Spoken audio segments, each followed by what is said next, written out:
Hi everybody and welcome to Nothing Fancy Videos. I'm Althea.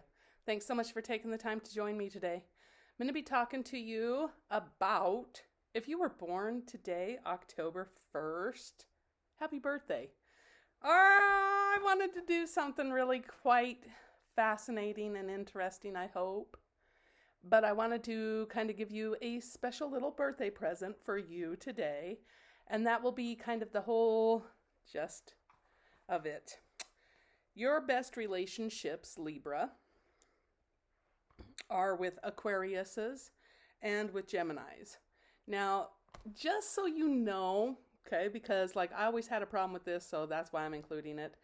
Aquarius is from January 21st at 3 a.m. until February 19th at 5 p.m. So that way it's much easier to track and see, it's easier to ask, when's your birthday?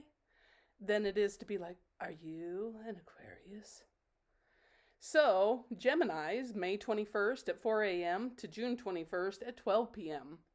So there's a couple more options for you. Now, one of the best things that October 1st people have in common is you guys have a lot of wonderful people that shared this birthday with you. Like King Henry III, Robert H. Anderson, William Bowen, Jimmy Reese, Doug Young, Peter Blake, Julie Andrews. Yeah, who doesn't want to have a birthday with Julie Andrews? And Bonnie Parker. You probably know her better as the other half of Clyde, Bonnie and Clyde. Now, one of the things that these people have in common with you, or that you have in common with them, is your boldness. You're willing to step into big roles, because sometimes big boldness moves are exactly what is necessary. Now, don't forget, these people are legacy builders. Look at Boeing. Boeing Planes, he is a legacy builder. And, he's out on his own. He's inventor. He's, all of those great qualities. Now, the other thing is they had charisma and influence. Look at Julie Andrews with The Sound of Music. Most everybody in the world is familiar with The Sound of Music. And if you're not, it's a good show to watch, honestly. Now, they also had courage in uncertainty.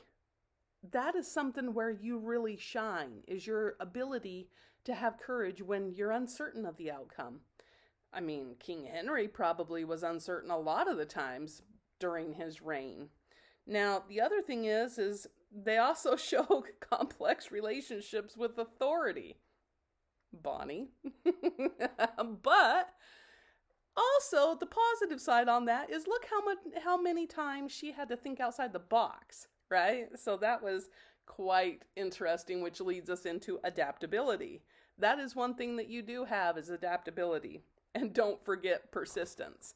Now, when you're thinking that you're like, oh, what is the point of this?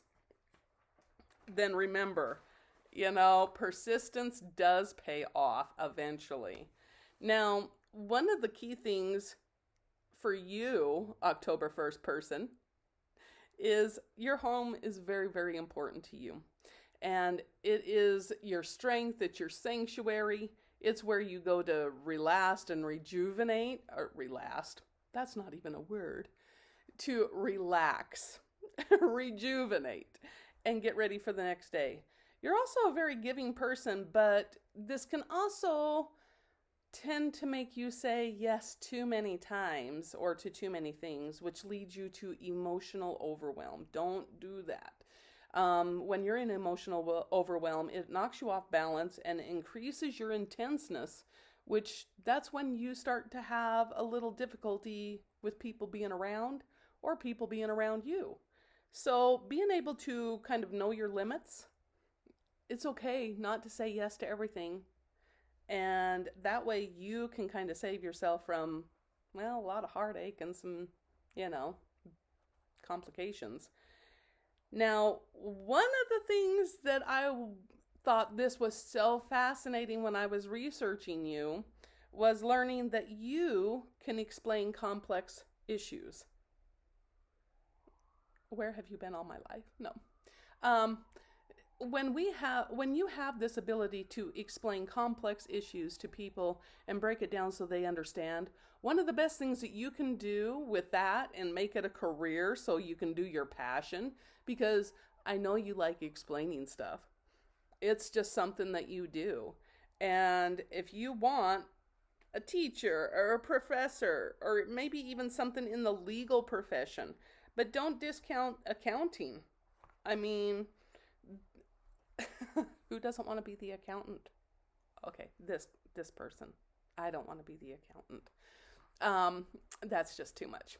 But I would hire you if you were an accountant. So it's kind of fun to be able to have that. Now, for a special birthday present for you, I'm going to give you a card from the Cosmic Journey Oracle. Now remember, this is nothing fancy videos, right? So we just kind of go with how it comes out because that's the way it should be always, right? Being right in the present moment, getting what you need. Okay, so let's get you a card. Actually, let's get you a couple. Because why not? It's your birthday. All right, there's one. Here's two. All right, your first card is Galactic Grandmother. Now, there you go. Now, remember, with this card, it's one of those things where it's also teaching the importance of family. Like, family is important to you. And being able to spend that time and explain and help people with their issues, explain them, break them down, give them a little bit of easier solutions. That is somewhere where you thrive. But also, this is a call that if you haven't, do your family history. It is so interesting when you start getting in your pedigree and you start seeing all your lines go out and you start being able to understand where your family comes from. It explains so much and can help you break down challenges that you're currently facing. Now, your next card said, cut away what is no longer needed for you. Ooh, look at that call to action. Now, it's funny because, you know, there are these cards that we get that is like, well, I know I should do that, but will I? That's the big question. Will I? All right. When you're deciding, making the choice is one of the most challenging parts of all of it. So being able to decide just one thing is going to be very helpful in all directions of any aspect that you're going in. It's going to help you be stronger. And of course, it's always good advice for everybody, not just you, sweetheart. But it is good advice for everybody that is getting ready to make changes. Change is inevitable. How we decide to go through the change is up to us. Sometimes it requires a lot of hot flashes. But on the bright side, when we start embracing change, it makes it that much easier to go through. And remember, change is always happening, whether we like it or not. It's what can you do to embrace it and make it a little funner? So what do you want to change? Maybe it's just something as simple as, I'm only going to do laundry once a week instead of trying to kill myself and do it 455,000 times in 1 week. Maybe it's something simple. Let me know in the comments what you're going to cut away or what you have been thinking about has been no longer serving you. Thanks for joining me today, and I'll be seeing you again soon. And don't forget, have a very, very happy birthday.